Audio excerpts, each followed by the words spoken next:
Hello everybody, my name is Stan Just. Welcome to the presentation about the participative leadership. Everybody ready? All right, so this is me in the, in Photoshop. Suit, no. It was like totally in my underpants during the pandemic. But the reason for this slide is that to show you that I have been in this industry for over 10 years, working as a producer in various companies, basically in CD Projekt Red, 11-bit studios. And during that time, I had observed a lot of different organizational practices, having a lot of thoughts about how to conduct business in game dev. And those thoughts are now conveyed in this presentation that I wanted to share. So before I begin, just a small image of a cat mixed with a chicken. And because this presentation is very text heavy, so I just wanted to incentivize you with something nice to look at to start with. And there will be another cat at the end if you will manage to stay and not sleep on it. So what's the history, to be serious, what's the history of participative leadership? I don't know it, but there will be a brief, the brief version that I will sell here. So it is said that it starts with the Hawthorne Works plant, a factory which assembled some electronic equipment, telecommunication equipment back in the 1920s. So what they did is that they tried to increase the productivity of this plant, and they did a series of research in the 1920s. For example, and most notably, about the illumination, the lights. So what they did is that they tried to increase the lighting conditions during this process of assembling, and they tried to monitor the results of those workers, trying to improve the productivity. So what they observed is that the productivity increased whenever the lights were more intensified. But then they tried to decrease the lighting conditions, and still the productivity increased. Then some wild idea, then they brought back the lighting conditions to the way it is all started. And still the productivity was higher in comparison to the period before the experiments. So they concluded that it's not about lighting. Actually, that was invalidated later on, and actually lighting is important for your workplace, but they noticed that it wasn't about the conditions. It was only about asking people how they feel in their workplace. And the conditions of being watched, being observed, and asked for feedback actually improved the productivity.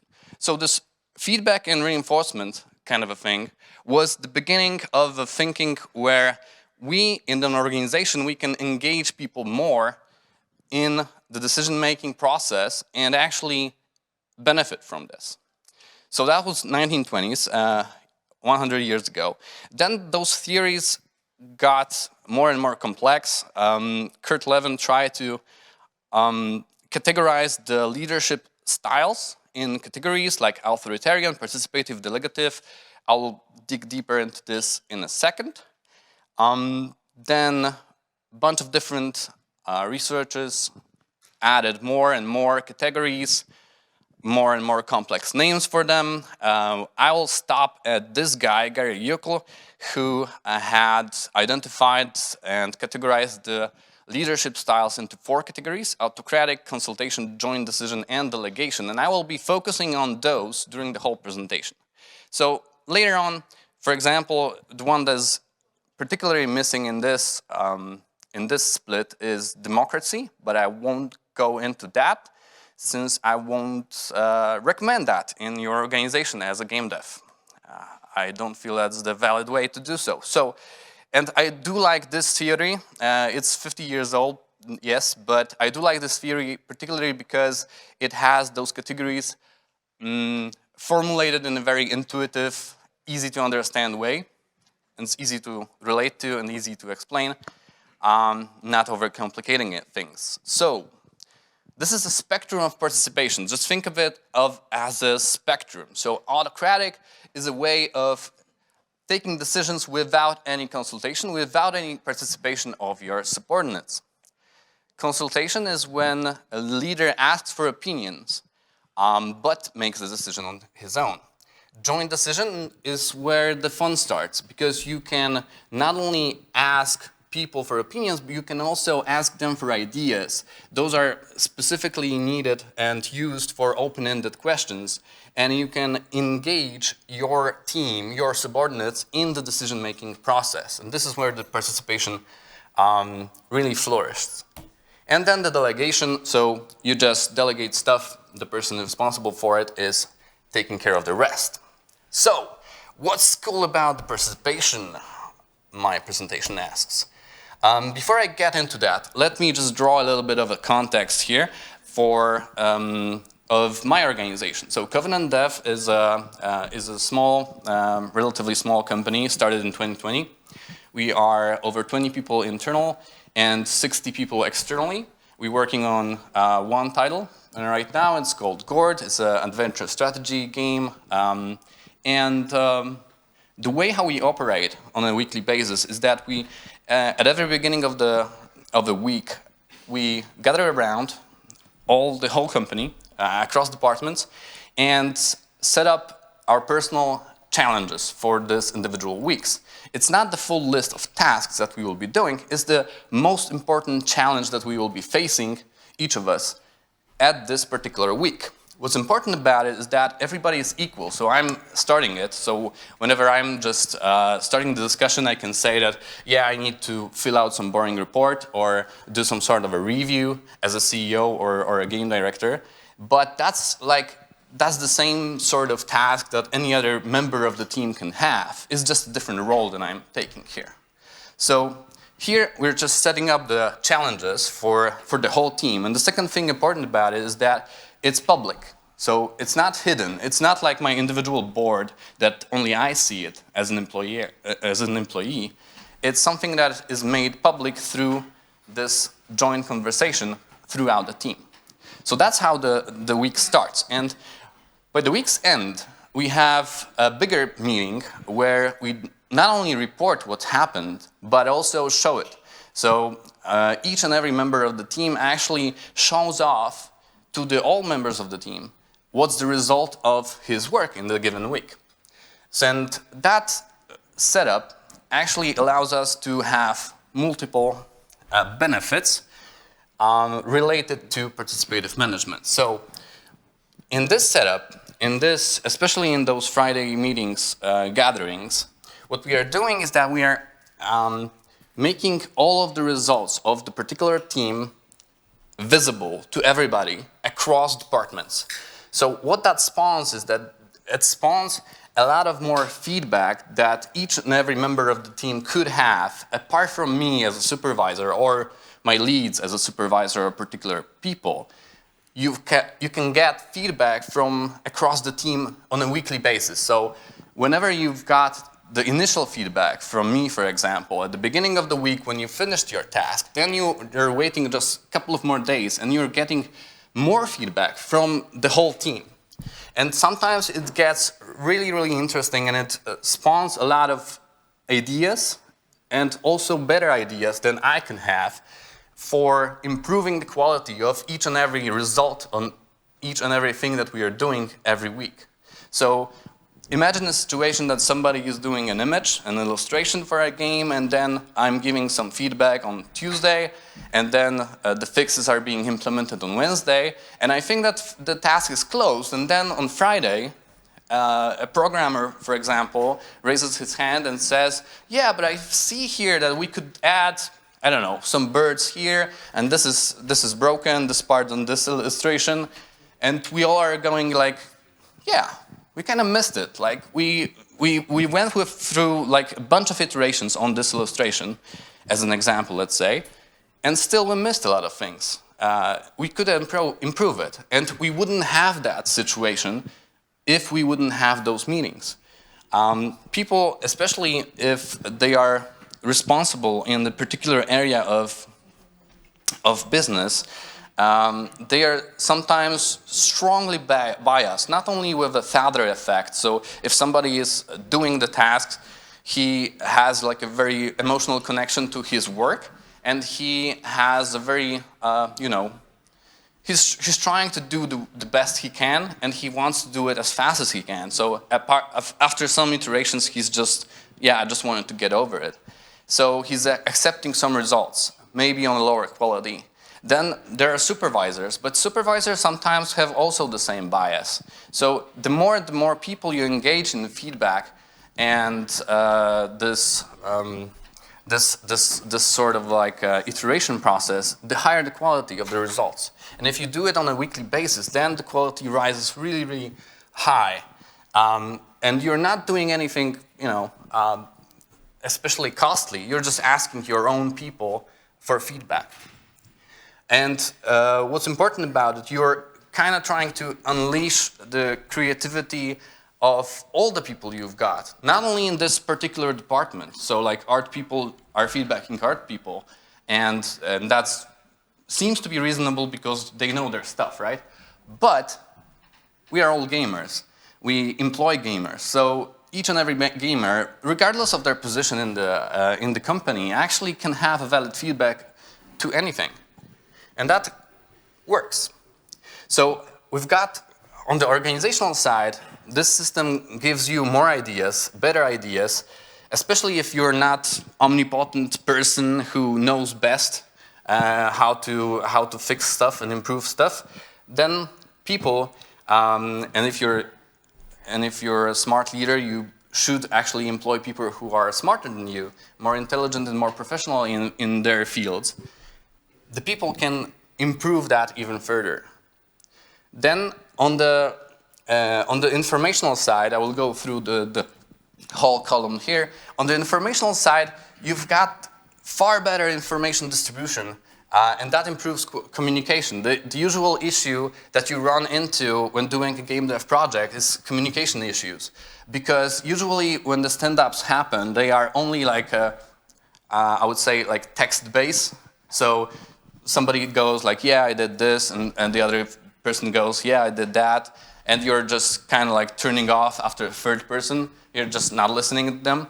But if you're making it visual, if you're asking people, yeah, but like show it to me, like record a video, record a GIF, show some images, then everybody are just like suddenly more, alive during this presentation.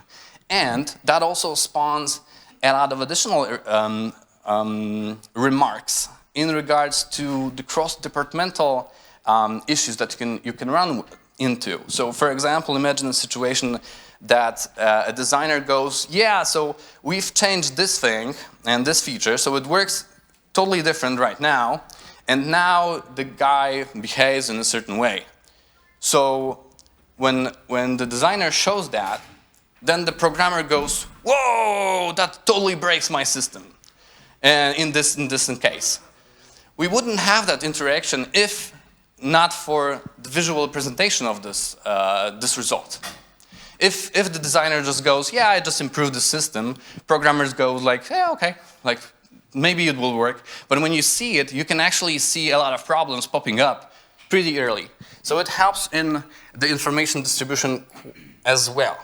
On the people side, you're feeling equal, you're feeling responsible for those stuff because you see that other people are also reporting as well as you are.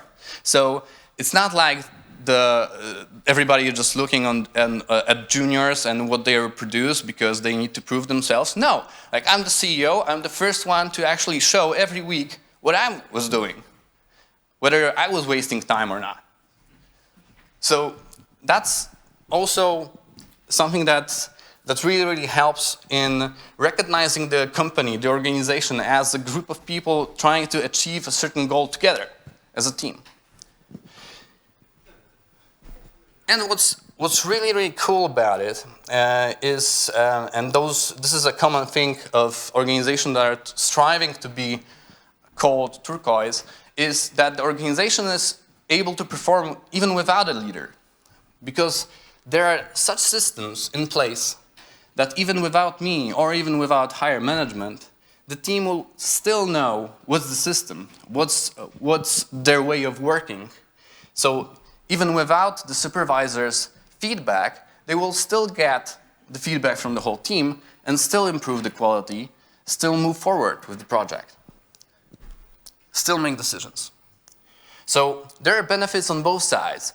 And I'm talking about it especially because usually when you're thinking about the participation leadership, you think meetings, you think time, you think I cannot afford it. So this is kind of an investment. You need to think about it as an investment, because if you do that, then you're trying to avoid a situation where you run into problems later and then there's no time later to fix them. It's just an investment that's worth having really, really early on. The best place to work. So the story here is that Covenant, as the first game dev company in 2021, won the award of the best place to work in Poland in the category of small and medium enterprises, not among game dev companies, among all companies in Poland. So usually game dev studios are not known for the working conditions. But last year, we actually was the best in Poland in terms of those categories, and also won the award for one of the best workplaces in Europe in 2021 and in 2022 as well. The funny thing about it is that when I was starting this company in 2020, I thought that the good salary, annual raises, remote work, flexible hours, that was actually, even before the pandemic, would be the arguments for that, to achieve that. But it turned out that it wasn't. Like, people value more the participative style of our working than those things. Those are hard stuff, like bonus system, like flexible hours, you can work without crunch. Those are like hard facts, but it turned out that it's not that important as giving people opportunity to actually unleash their creativity outside of their specialty through participative leadership. So best workplace in Europe. So my presentation asks, so how do you do it? Because my presentation asks a lot of questions. And I'm bringing back this slide, so spectrum of participation from Autocratic to Delegation. Sorry. And the way how to do it is to know where to switch. To know when to use which style, because each style has their own pluses and minuses. So it's not that the participative leadership is the best style. It's not. There are some cases where you should to use something else. And I'm trying to go a bit deeper into those. So in terms of autocratic, so no consultation. The boss is actually taking all of the decisions, right? So if anything is extremely, extremely urgent, needs a decision right now, you should do it on your own. If there are no alternatives, actually I have like a bunch of screens, I don't know why I'm looking at those. So when there are no alternatives, when there are obvious mistakes, I'll bring up some examples later on, obvious quality improvements, and the team is not interested. The last one is mostly interesting because like team is not always interested. Even the person that's doing the task is not always interested in stuff that he needs to cover. And take it from me as a CEO, like there are some boring stuff that needs to be covered. So you're better off on your own. Do not need to engage anybody else to waste time on those. Consultation. If something is important and of limited alternatives, hard and personal. So those are usually layoffs. So those topics, I would recommend to go with the consultation side. Joint decisions, most important stuff, should go through the whole team. Whenever there is no obvious solution, you should go with the whole team. Whenever something is controversial and requires as many pairs of eyes as possible, you should go with your team. And especially quality and polishing. I will dig into that in a second. And delegation is just like execution-related daily routine. So things that whenever the decision is already made, somebody just needs to make it work. And it's better off just leave the person responsible to deliver on that once it's clear where it is heading. So a spectrum. Give me some example, please. All right, my presentation. So autocratic, and I can engage with you a little bit here. So should we go like yes or no? Just like say yes or no. Should we correct a HUD element that has been wrongly implemented? Yes or no? Should we pay taxes on time? Yes. God damn it. Should we improve our GDPR standards? Is Jari-Pekka here? No. Should we allow this harmless commit to get into the delivery branch on the last moment? Very good, very well. Should we have a tutorial in our game? That actually depends, but in our case, it's yes. All right, so those are the examples, like an obvious examples when the decision is rather obvious and you need to make it quickly and there's no point in actually making lengthy meetings. I'm not the biggest fan of meetings, to be fair. Like we have only an hour of meetings, obligatory meetings each week in our team. So thankfully in time we'll have more company trips than obligatory meetings in our company. And this is something to strive for, at least for me. So going forward, consultation, whether we want to accept a new investors, publishers offer or not. This is something that I would go for a consultation and ask around, but there is limited choice here. So we've got an offer on the table and we're just yes and no. There isn't much to at least in that case that I had in mind, much more wiggle room. Which of two alternative projects should the team pursue, if there are only two? So again, limited options. Should we promote or fire a certain person? And this is also something that I would urge you not to take a decision on your own, not go autocratic with that, but rather consult with anybody. Should we issue dividend? No, boring stuff. But joint decision. Which publishers should we target? Also, like that's might be a weird question to ask for the whole company, but still, like people play games, people know publishers, and they could advise you on which publisher they would like to work with. What improvements should we make to our campaign mode to make it more interesting? Any open-ended question, especially in regards to the quality, should be targeted to the whole team. It shouldn't be like, yeah, this guy is a story writer and this guy is a designer. They'll take care of this. No, everybody can, have some creative input. And actually, we had a bunch of cases where people thought that that we are really, really in a good place in terms of some feature. Let's stick to this campaign. Iterated on it for over a year now, and then somebody goes like, "Yeah, but you've got a game about sanity." And it's not shown in the campaign, in the story. It's not like it's a very important system, it's a very important mechanic, and it's not being leveraged enough in your campaign. And all of a sudden you're going like, fuck, we need to change stuff. And you're not going to get that if you're not engaging people across departments. How could we improve our controls to make them more intuitive? This is also an open-ended question, a very broad topic, and all of a sudden you can see that, yeah, one guy is responsible for it, to design it, the other guy is responsible for implementing it, but all of a sudden there is a completely different guy. For example, those are like designers, and this is a producer that is, so fired up and motivated to actually work on it, that he will, even try to work on it on his free time and throw ideas each time, write reports and do crazy stuff, even if it's not his responsibility. But all of a sudden, you uncover that actually this guy is more interested in making it work, making it great, than the person responsible for it. He's just from a different department. He's just not having, enough. He just, plays a different role in the company. And that's sometimes a pain.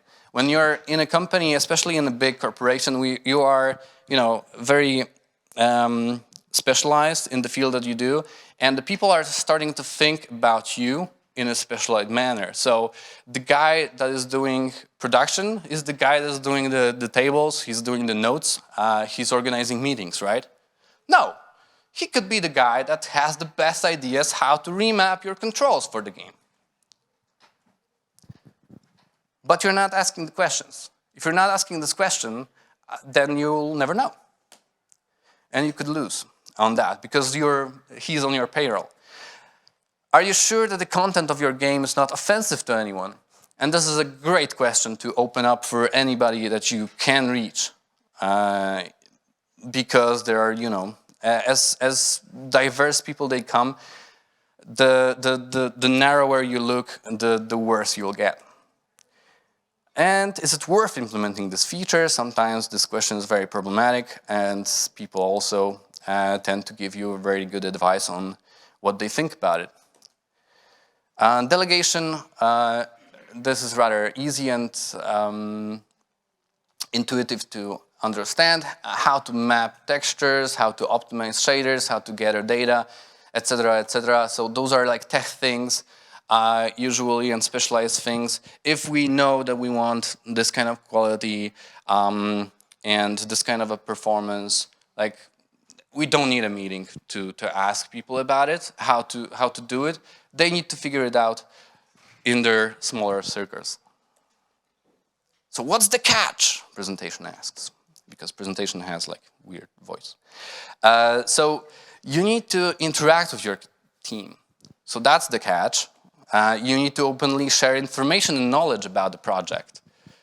That's sometimes not as obvious as it sounds, because people tend to sometimes, even on purpose, hide some information about the project, just not to be revealed too early, because then we can work on it, and then it's too late to actually, resign from it.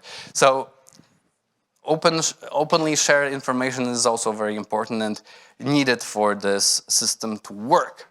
You need to encourage people to participate, and this is very difficult to pull off, especially if you have been working in a totally different environment up to a given point. So if for like 10 years the boss always knew best, then it's very difficult to suddenly ask, yeah, now we're changing the system and now you have the voice. So what do you think about my idea that I worked for a year?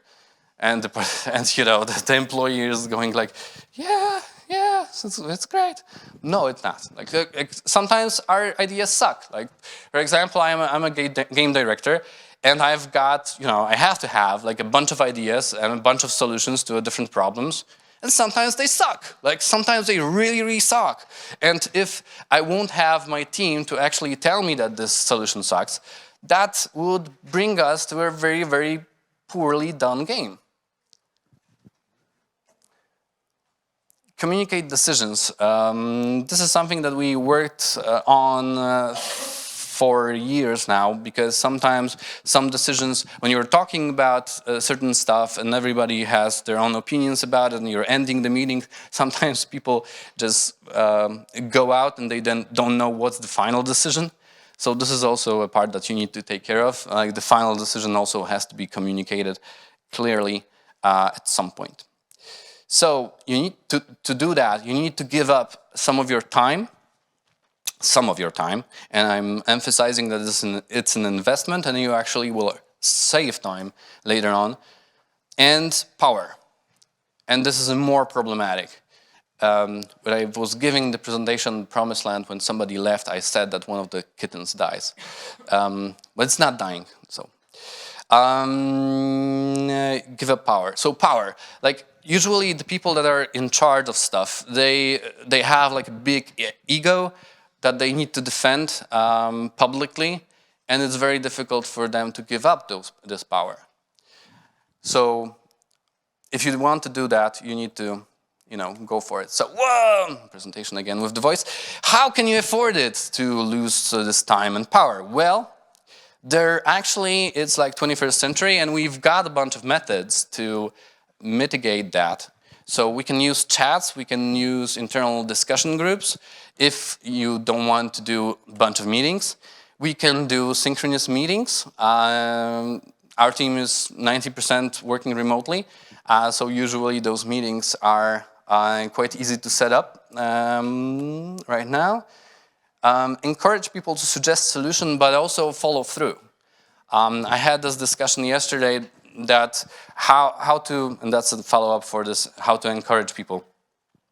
You need to follow through on this. So if you ask a question, how to improve something, because it's clearly broken, and I don't know how to fix it, and somebody says, yeah, I have a solution, you actually need to, go with the solution and actually do it. Like, it's not like you're, yeah, participative management or leadership, yeah, you're free to now like suggest solutions, but I don't care about them. Like, no, like it won't work. Like, people will know that that's bullshit after first meeting. So you need to follow through, and you need to prioritize that. That's also like very important. If this decision, this joint decision is being made on the spot during the public meeting, synchronous meeting, and everybody agrees to it, and then it's not happening for a week, second week, a month or something, then it won't work. But if you will follow through, and if you will follow through quickly, like in the next week, for example, then more people will pop up next week. More people will raise their hands, and they will suggest solutions because they will also want to have more input into your project. Hopefully your people are engaged in the project and they care about it. So if you go through with it, then you will see the results I was talking about. So make the decision on the spot or within 24 hours. That's also a very important thing to have. And also in terms of feedback, I was talking about this quick feedback, then a weekly feedback from the whole team. And then you can have like bi-monthly or one per quarter meetings with certain people to give them even more individual feedback. But this needs to be snappy, it needs to be fast. Like, I have been in many organizations where the periodical talks, meetings were held every year. It's too long. It's too long. People don't remember. I don't remember what I was doing last month. Like, people don't remember what they were doing last year. Come on, like, those meetings are senseless. Usually people cover just stuff that they were doing in the last 1 or 2 months ago on this yearly meeting. So do it more regularly. Achieve your decision, archive your decisions and make them available for everybody anytime, not to make it secret. I've been in an organization where there was just like a little room for a director, and the whole company was working. He was just like feedbacking, reviewing the game, writing feedback, and this feedback went through production, and then after a while to the system. Through the system, it went to your table after a while, table of tasks, and then you were informed about this decision through the task that you're supposed to do in this given moment. That's not the best distribution of knowledge and distribution of decisions that you can make, especially if you're, working agile and doing quick changes and doing rapid changes. Like, one change, one decision can change and influence a bunch of people in a bunch of departments. If the distribution of knowledge of this decision is so bad, then it will, it will blow back at you. So, minimizing cost, power. How to give up power? Well, you need to suck it up and just try to do it. Be humble about it. Not overburden people with your authority. They know that you're the boss. They know that you're the guy that's clicking each month their pay to be transferred. But it's not. It's your role to actually make them feel different about it, different about you. To feel that you are one of the team members, you are also the one that's having some tasks and actually doing them each week. It's not like you're on a business meetings every day, business lunches, and they are doing the heavy lifting. No, they should actually see what you are doing, what's your input in this whole thing, because everybody is struggling at some point when you're doing a complicated, innovative project in our industry. And it's very important for the team to see that you are also the one that is actually doing some liftings and helping out with this. Teach proper attitude towards feedback. And this is a difficult thing to implement, because not all people respond well to feedback, and all people respond badly to negative feedback. So that's a normal thing. So again, like if I was doing something and I was engaging in it, I was very engaged to do it as good as possible, and then I'm hearing that my solution sucks, then it hurts. Like it's a normal thing. It would be hurting anybody, like in any field. But the important thing about it is to take a breath and just evaluate that maybe within 24 hours, because they might be right. It's just like, no, this solution, no, again, like we need to iterate, no. And after a day, it's like, fuck, they're right. I need to change that. Cultivate culture striving for constant improvement. If you're doing a project that actually allows for that, because not all projects do. Some projects are just there to be pushed out at any kind of quality, just on a given deadline. If you are doing a quality project, then you need to cultivate people wanting to improve it and ask quality questions, like how could we make it better? Or what do you think about this solution? It's not that, yeah, we've got like, I don't know, HP bar or a knockdown system or like a quest system in our game. So yeah, it's done. Let's move on with another task. No. You can ask questions, all right, so this is the first version or this is the 5th version that we've got. We've achieved that through a lot of trouble. Let's evaluate this. Even though it was difficult, even though it was delayed, like ask that critical and very important and difficult question, how to improve it even further. Cut ties with arrogant and toxic people. That's if you've got people that are undermining your decision, undermining your process and sabotaging it in various ways, you need to let them go. You need to crystallize your team. And that's very important, because I've been also in organizations which in psychology it's called organizational pathology. If somebody is on your team just because he knows the boss, just because he was there always for like 10 years, but he's not doing anything. Yeah, but he's been there for 10 years. Like, I don't care. You need to perform. If you're not performing, you need to develop yourself outside of our organization. So that's a very difficult decision, again, to make. But if you're not doing that, then the whole system will fall apart. And not only like participative management, I mean like your organization. Your organization will rot. If you're not letting go of your bad and toxic people, then the good and performant people will leave your organization, searching for something else. Is it worth it? Oh, is it worth it? That's the voice. So I think it is. I think it is. Like, there are a bunch of benefits to get from the organizational side and from the people side to vouch for that. We are not perfect in all of those, just to be clear, in our organization, but we do see clearly the benefits from it.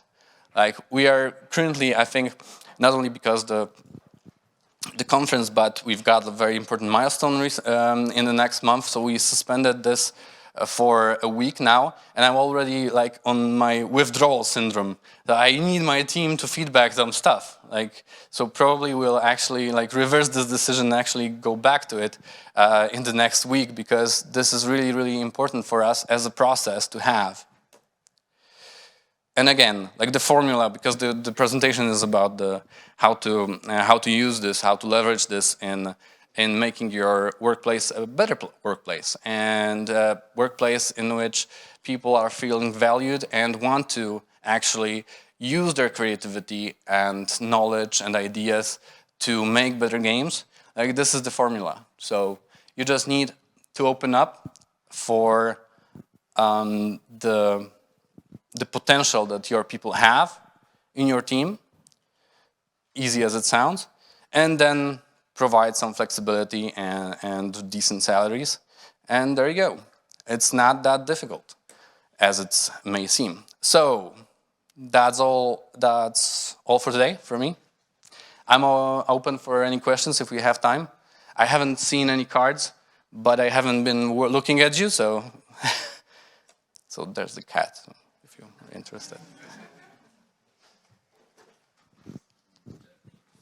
Excuse me.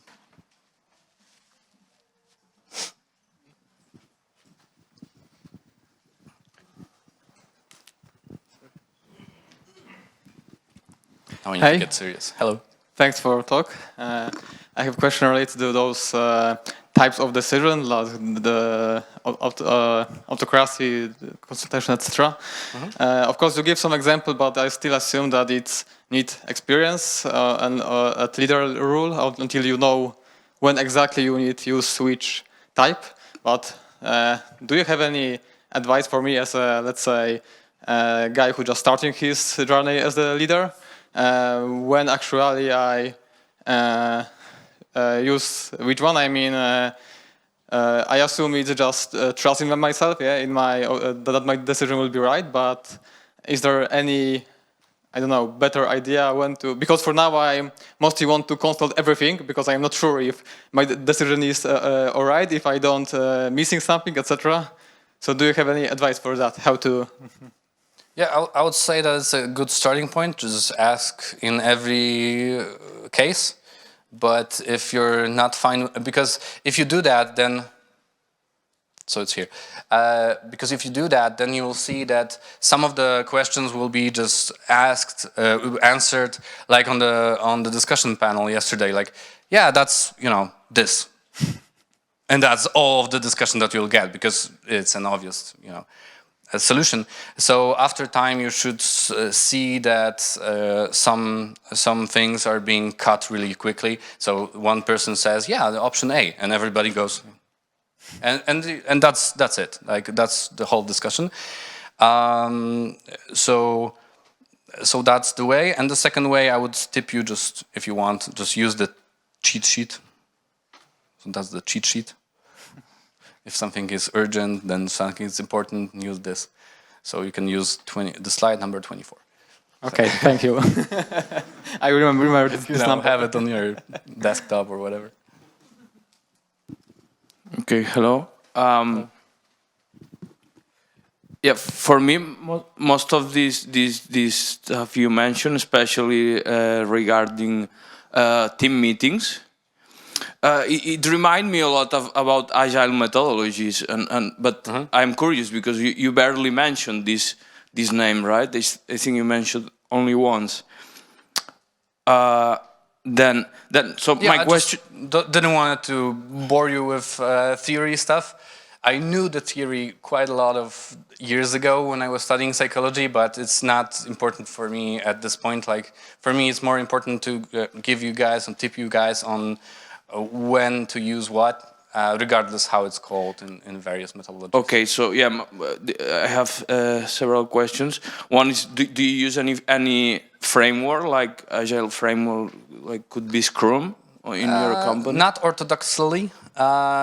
Different methodologies in terms of management have their own benefits. So you can use waterfall in, for example, asset production, doing models, for example, and it's not a shame, it's like a normal way how to do it, while you could go with Scrum and more iterative style with, for example, this mapping of controls or implementing some complex or innovative features. So you should, actually, that's a presentation of whole of its own, but you should also use different methodologies, at least in my mind, in different situations. But about those meetings, it's like, for me, it's difficult to picture how you could use this mindset of iteration, yeah, of talking with your team, discussing ideas, show the result in a waterfall environment. Yeah. This kind of I don't know. That's actually easy. Opposite, right? Yeah, that's actually easy. You're just like, to follow up on the previous question, like you're just asking questions and wait for people to just nod. Like if they nod, like we are a weird culture. Like if something is good or very good, like the maximum you'll get is it's good. That's the maximum, enthusiasm that you can get from a Polish person. But that's actually a good thing. That's actually a good thing because if you have that, if you see that, then you can say that, all right, I think we're enough with this feature. Let's carefully bring up another issue, and one issue will blow up. Like you think that it's closed, this feature is closed, or this asset is closed, and then the whole team goes, yeah, that sounds like crap.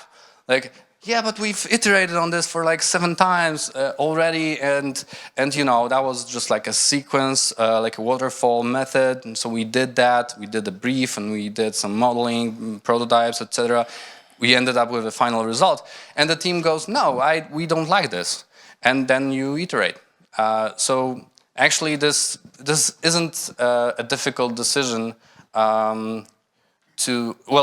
It's not difficult to identify when to iterate, when to stop. But in a sorry for insisting, but in a waterfall scenario is like you have, I don't know, someone will design this whole game design document, yeah, and when it's finished, it will. It's never finished. Well, when it's finished, yeah, when it's supposed to be finished, then it will go to the teams, right? But then it's difficult to iterate when you are given with already something that. So you need to change the mindset. Like there is no such thing as a finished thing in the game development, in the app development, software development. So it's only versions. So if you're finished with your GDD, for example, as I was in 2019. That was just like a first version, first complete version 1.0, let's say. And now, after 3 years, we are still working on this GDD, still adding stuff to it if something is not cleared or needs to be specified, and that's just another version. So it's, yeah, in this regard, it's more like an iterative approach than a waterfall, I guess. One last question. In those meetings, first, how big are those teams that you put all together? 20 people. 20 people and different disciplines. Yeah, the fun part about it is that we leverage outsource quite a lot. So we've got like 2-3 artists internally, and they manage all of the outsource in a given department. So when we've got like one animator, he's at some point he's supervising 5 companies and 2 freelancers. And he's gathering all the results and feedbacking all the stuff. And this is only, so 10 minutes, or like 10 questions more. From this guy. That's sorry. So this guy, this lead is just like accumulating all the results from all those people, and then we are feedbacking actually his work. This is one of the tricks that we are doing, because if you have a bigger organization, probably this question will also pop up: how to scale this. Probably would need to tailor this a little bit more into more like departmental teams or something like that, into chunks of company. Like it's not viable actually to do a meeting for more than 20 people and give them all the voice. That said, it's not like 20 people are raising their hands every time the question being asked. Usually there are just like 1, 2, 3 people. If like 5 people raise their hands on a 20 people meeting, then you should actually create a separate meeting about this, because it's getting a lot of interest and a lot of voice. So this is how we proceed. So we've got, during this, you can imagine like on every week, right? A team that is basically 80 people strong, and they are doing some stuff, a lot of part-time people, but still, they are doing some stuff every week, and then we are meeting, and each person is actually showing the results. So you can imagine that there are quite a lot of those results to show, but it's not that often that people are going, yeah, I don't like this, we should go with that. Mostly you've got just like nodding, because most stuff hopefully have been already iterated quite a lot, and and we are also like avoiding to show very early or broken totally versions, because we know that it will spawn such a big discussion that's not worth having, because it's better to have something that is worth showing and actually discuss that, whether it's a good direction. If we know that it's a bad direction, it doesn't make sense to actually show and ask everybody if it's a bad direction. So there are a couple of tricks there, just to make it concise. We usually try to fit in this 3-hour meetings, 3.5 sometimes, and it's before lunch. So after a while, people are just wanting to go to lunch. So we're breaking up, but yeah, as I said, like we've seen a lot of good results from this. Hi, a really good presentation and some really good pointers there. I just wonder, how do you deal within your company with power-hungry people, and if there is a way to implement them to fit into your model, like a training program or something, without firing them? So we do work with them, but from my experience, it's a very difficult thing to do, to convert, as you called it, a power-hungry person to let go. Sometimes those people don't want to share anything, and we're just subtly nodding them to actually show stuff, to be open for feedback. Because they are criticizing but not showing their own work, so that's usually the case. And then we are trying to work with them to make them less power hungry. Let's stick with your nomenclature. But if it doesn't work, then we are letting them go. Those are like individual meetings and individual talks that we usually have. So it's not something that I would go for like publicly. But in my experience, you firstly shouldn't hire a person like this, even though it's a good specialist. For example, if this is a part of a culture, right? So if you're hiring a person, you should take that into account, like if he or she fits into your culture or not. So that's a hiring mistake for one. Often I made it as well, but at some point it's getting let's say hot, and you should actually let go such a person really early if you see some signals, like 3-4 months. I had the cases where we resigned from people after a year, and that was already, I would call it an organizational pathology, to keep a toxic person or a power hungry person for a year on your organization. That's too long.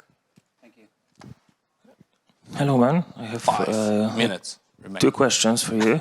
Awesome stuff. Thanks a lot. The first one would be, what's the experience split in your company? And are you trying to have a lot more seniors, or are you trying to keep an even split? And the follow-up question would be for the weekly meetings. As you said, the leader should take the first be in the first place.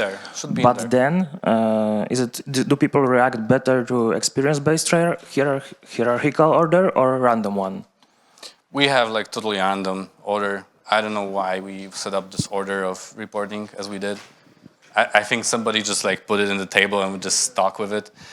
So it's like total random in our table. Maybe we should actually organize it in a way, but that's for one. I don't know. I don't have any philosophy about it. Who should go first? Maybe there is some merit for me going first. Oh yeah, there was. I just wanted to set up the tone and the length of your discourse during this meeting. So if you're not going first, then the first person sometimes can go like, yeah, I'm going this and there, and it's like 5 minutes, and then the second person sees that the first person was going for quite a lot of time, so he's also trying to keep up and doing the lengthy talk. So if you're the first one to talk and you're saying, yeah, I'm going to finish this report this week, then the next person is, all right, so we need to go, with a very concise answer. So maybe that's the reason. And the first question was about setting up the company. That was obviously extremely hard to find the right people at very early stages. We haven't succeeded in it completely. So like half of the squad resigned or we let go. After a while, we started with like 5-6 people in 2020. So it was very hard. We needed to, start working. So we kind of needed to pick people that was available, best of people that were available. Right now, we're more picky, let's say, and just choosing people that are fitting the corporate culture a bit more. There were 2 questions in the first one.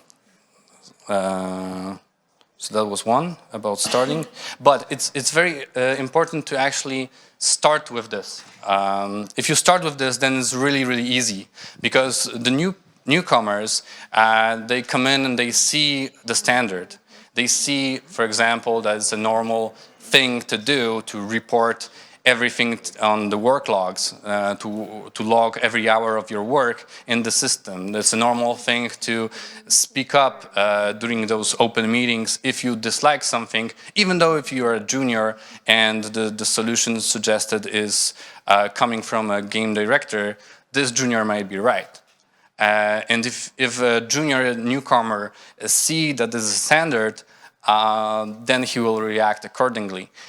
So that's a very, the most important tip that I could give to anybody that's starting a company or considering to start a company. Start with really, really strong foundations, already thought out processes. If you do that, then it's far, far easier than just, I will do it autocratic at the beginning and then change. It will be very, very hard later on. So that was this thing. Have I answered everything? Maybe 2 minutes remaining. Okay, if you have 2 minutes, I have a quick question. You said that you studied psychology. Could you recommend some literature for leads about psychology? About leadership. There is actually a book, I'm not sure whether it's in English, but there is a book called Participative Leadership by my professor Richard Stotsky. The guy is tremendous. He has like 5 children and still lives. So that's an accomplishment of its own. And he's also a professor and doing consultation work. And that's a good book to have. Also, something to Google is turquoise management or turquoise style of leadership. So those are companies that are really pushing this to a whole new level and making systems, scalable systems for thousands of employees, that organizations that can actually perform without the leaders, without the bosses, because those organizational systems are structured in a way that they can make even better decisions on their own without the leader. So this is something really, really interesting to look for. I don't have a particular book in mind at this point, but definitely you'll find something under this turquoise leadership phrase. We are out of time. So thank you again for coming.